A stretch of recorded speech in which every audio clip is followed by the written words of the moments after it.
Mi experiencia con los registros akáshicos. Vuelvo a esto cada tanto porque fue el disparador.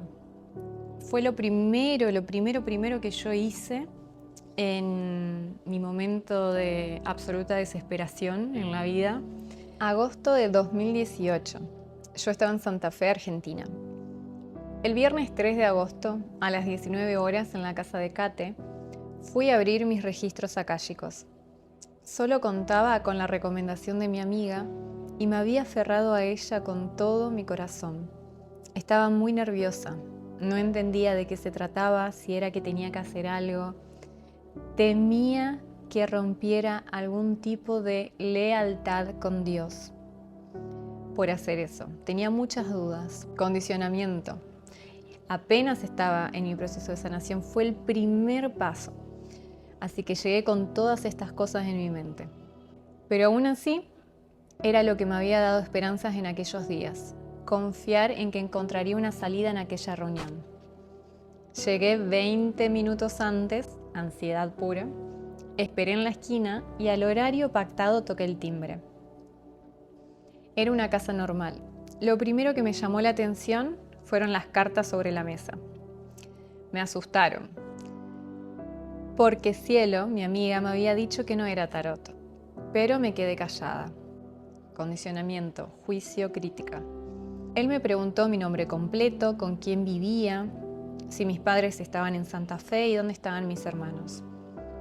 Amagó a tomar el mazo de cartas y enseguida le dije que había ido por la lectura de registros. Entonces tomó un respiro, me volvió a preguntar mi nombre. Dibujó una especie de círculo en la mesa con sus dedos, dejó un momento en silencio y me dijo: tus registros ya están abiertos.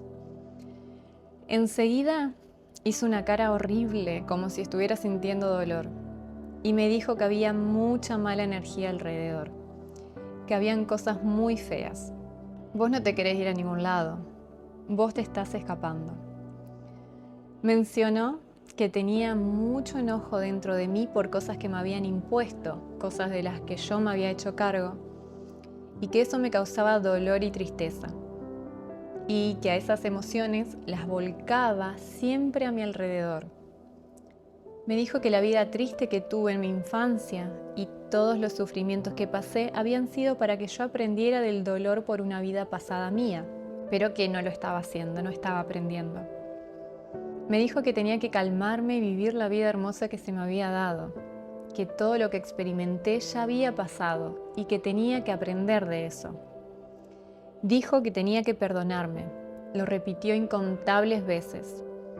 Mencionó que había cometido muchas equivocaciones y que por esa razón me había desvirtuado de mi destino en tantas oportunidades, pero que tenía la posibilidad de retomar el camino si me quedaba en Santa Fe, a sanar. Me tenía que quedar a sanar. Tenía que dejar de escaparme, de irme, por evitar enfrentar mi trauma. Me dijo que había venido a esta vida para acompañar y no para hacerme cargo de cosas que no me correspondían. Dijo que estaba muy desestabilizada emocionalmente, que tenía que controlar mi mente, que yo misma me había colocado en la posición que me encontraba por no perdonarme y por seguir teniendo ese enojo dentro mío. Apenas había mencionado la primera frase, cuando abrió mis registros, que yo empecé a llorar. Me sorprendió por completo la exactitud en aquellas palabras. Cuando me dijo, vos no te querés ir a ningún lado, vos te estás escapando, me largué a llorar. Creía, pero a la vez seguía dudando. A veces, él torcía el cuello hacia los lados como si estuviera asomando el oído a alguien que le estuviera hablando. Cabe aclarar que era la primera vez en mi vida que hacía una cosa así y yo mi ego buscaba todas las razones para darme la razón de que eso no era verdad. Si me iba como yo quería, en ese momento, esos sentimientos irían conmigo y me costaría muchísimo más tiempo estar bien en otro lugar. Pero que todos éramos libres de elegir. Y en eso tenía razón. A fin de cuentas, el libre albedrío es nuestro castigo o nuestra bendición, según cómo lo usemos. Yo solamente tenía que calmarme y perdonarme a mí misma primero. Continuó diciéndome que tenía una vida hermosa y larga, que había una linda unión en pareja y que tendría una buena descendencia, que seguiría estudiando. Recuerdo que cuando me dijo que seguiría estudiando, yo me había recibido ese año, había por fin terminado mi carrera y no quería saber nada con estudiar. Entonces yo decía, ¿qué voy a seguir estudiando? ¿Qué más me dijo? Que yo había destruido a mi pareja de aquel momento porque en realidad me lo estaba haciendo a mí misma. Yo me castigaba a mí misma al hacerle daño a él. Dijo que tenía que quererme, cuidarme y valorar mi vida. Tenía que perdonarme y no dejaba de decirme eso. Pero mi pregunta era, ¿perdonarme qué? ¿O por qué? Esto yo no lo lograba entender. En ese momento no podía entenderlo. Mi proceso seriamente comenzó en ese momento a los 27 años, cuando toqué el fondo de mi tanque de energía vital. Ya no tenía más fuerzas. Una serie de eventos que experimenté en mi infancia y hasta mis 27 años, que fueron bastante desgarradores y trágicos, se habían quedado con toda mi fuerza. Tenían todo mi poder. Entonces, nada de lo que había utilizado hasta ese entonces para estar bien, o sea, hasta mis 27 años siempre apliqué diferentes técnicas para sobrevivir. Llegué al punto en el que seguía aplicando lo mismo y no me funcionaba. Me quedé sin fuerza. Realmente no tenía fuerzas para vivir. ¿Por qué? Porque todo mi poder lo había dejado, se lo había otorgado a esas experiencias traumáticas que había tenido. Y me sentía tan cómoda en ese lugar de víctima, porque también lo heredé, también aprendí a ser víctima. Me sentía tan cómoda que no podía dejarlo, pero al mismo tiempo no tenía fuerzas para vivir. Entonces seguía en esa búsqueda de que algo me salvara. Seguía esa búsqueda, seguía esperando, creyendo que en el futuro todo iba a estar bien, que en el futuro iba a estar mejor. No tenía ni la más pálida idea de que yo podía salvarme. No lo podía entender. No había forma de que en mi cerebro, y yo que me consideraba siempre tan inteligente, no podía aceptar. Si yo creía, estaba convencida de que todo lo que yo hacía estaba bien y que en algún momento me tenía que llegar el bien y me tenían que llegar las recompensas de tantas buenas acciones y de haber sido tan buena persona. Pero claro, lo estaba esperando de algo externo, lo estaba esperando de afuera. A mis 27 años toqué ese fondo, me quedé sin energía, no era capaz de comprender de que yo tenía el poder para salvarme a mí misma y de esa manera solamente evitaba tomar el control de mi vida. ¿Por qué es tan tentador estar en este lugar? Primero, porque lo adquirimos, aprendimos a ser víctimas, porque es lo que aprendimos de nuestros padres inconscientes y heridos también. Entonces, es un patrón de conducta adquirido. Y después porque vemos las ventajas de estar en esa posición de victimismo. ¿Cuáles son las ventajas? Recibimos atención, recibimos apoyo y es una forma de manipulación también. Al ser víctimas podemos manipular a través de la culpa. Entonces es muy tentador quedarse en ese espacio.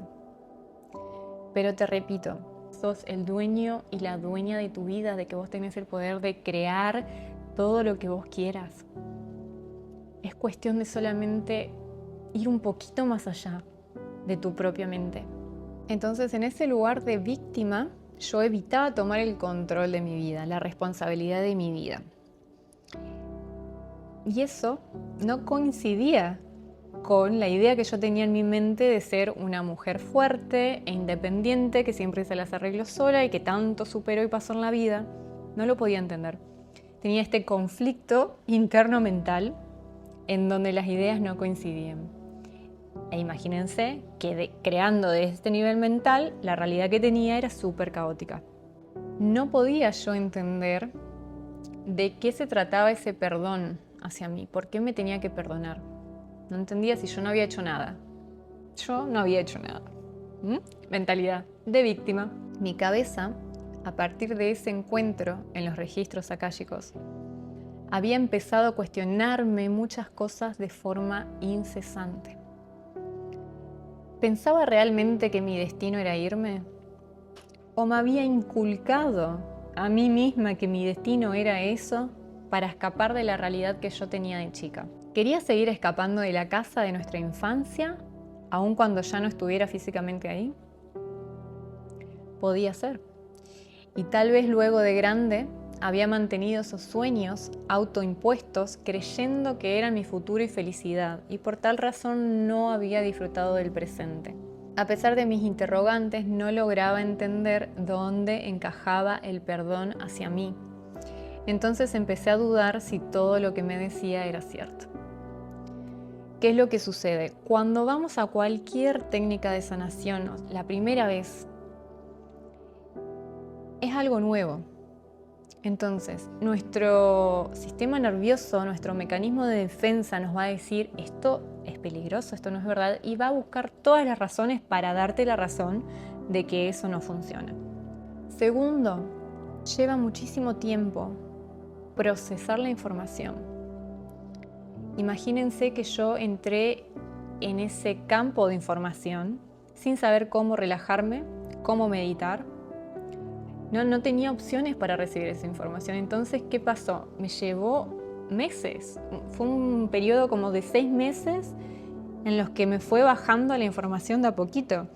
¿Por qué? Porque yo no tenía un sistema de relajación, no tenía un sistema de concentración, no tenía un sistema de meditación el cual permitiera que esta información me llegara. Cada vez que me quería llegar información valiosa, lo bloqueaba porque yo estaba totalmente ansiosa, vivía las corridas, no me dejaba, no me lo permitía, no me permitía llegar.